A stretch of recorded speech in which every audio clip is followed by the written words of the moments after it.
Hi, I'm Kirk from Weber Chiropractic, and today I would like you to meet Mr. James B. Bortz. Jim, good to have you. Nice to meet you also. All right. And Jim is a U.S. Navy veteran, and he is a hero, a true American hero, and what he has experienced is something that I hope you all spend some time and are hopefully you just enjoy hearing what he has to say. This is amazing.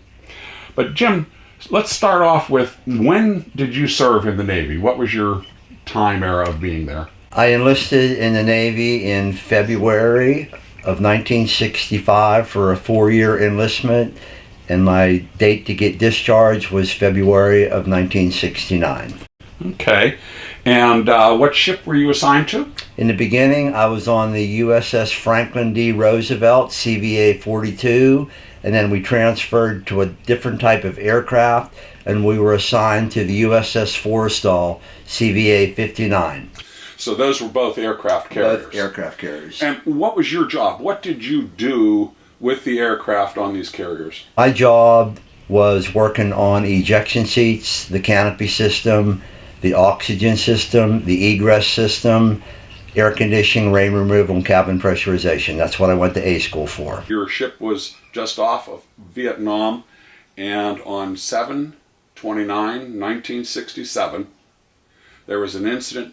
And Jim, I'd like you to tell us in your own words about that incident. Let us know what went on. It was a Saturday morning, 10:52 a.m. is when the first bit of devastation happened.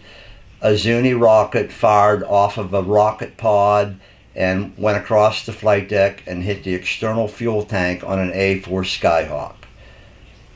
Lieutenant McCain, which later became Senator McCain, was spotted in the plane directly beside the one that got hit with the Zuni rocket. The planes were loaded with 500 and 1,000-pound bombs. They were old World War II bombs that we had just taken on board the night before off the USS Diamond Head.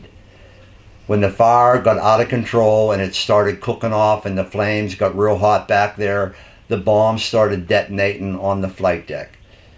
The fire probably raged for the biggest part of 12 hours before they brought it under control. Total devastation everywhere, loss of lives. My berthing compartment was the deck right below the flight deck, and that's where a lot of my friends died that day. Guys died on the flight deck. Total loss of planes. We probably lost 24 to 30 planes that day.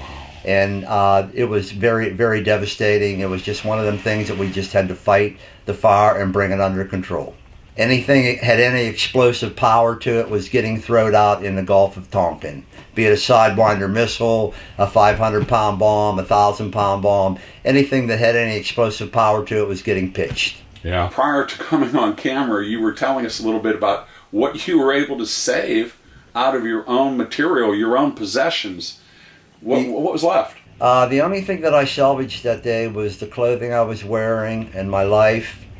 And on the way back from the Philippines, I broke the lock off my locker and I picked up my wallet. I never carried my wallet with me because if I would lose it, it would get maybe blowed over the side. So I always kept my wallet in my locker. And when I picked it up, it was about that thick from the cards and everything burning inside of it. And when I picked it up, I heard this clink, clink, and I shined my flashlight on the deck.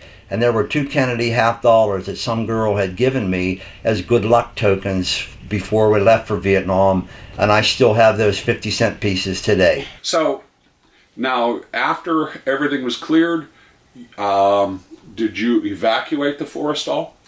No, after the fire was brought under control, we rowed the ship back to Subic Bay in the Philippines. They took the bodies to their respective states with an escort with somebody that knew them quite well, and then we rowed the ship back to Norfolk, Virginia, which was about 30 days in transit. Jim, that is an absolutely amazing story.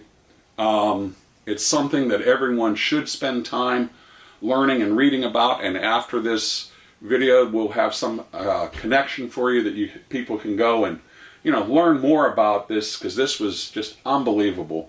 But Jim, I want to thank you very much, sir, for your service. It is appreciated.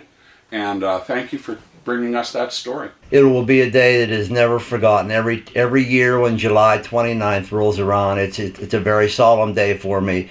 I take time to ponder and, thank God that I'm still here, and sorry for the loss of my friends that died that day.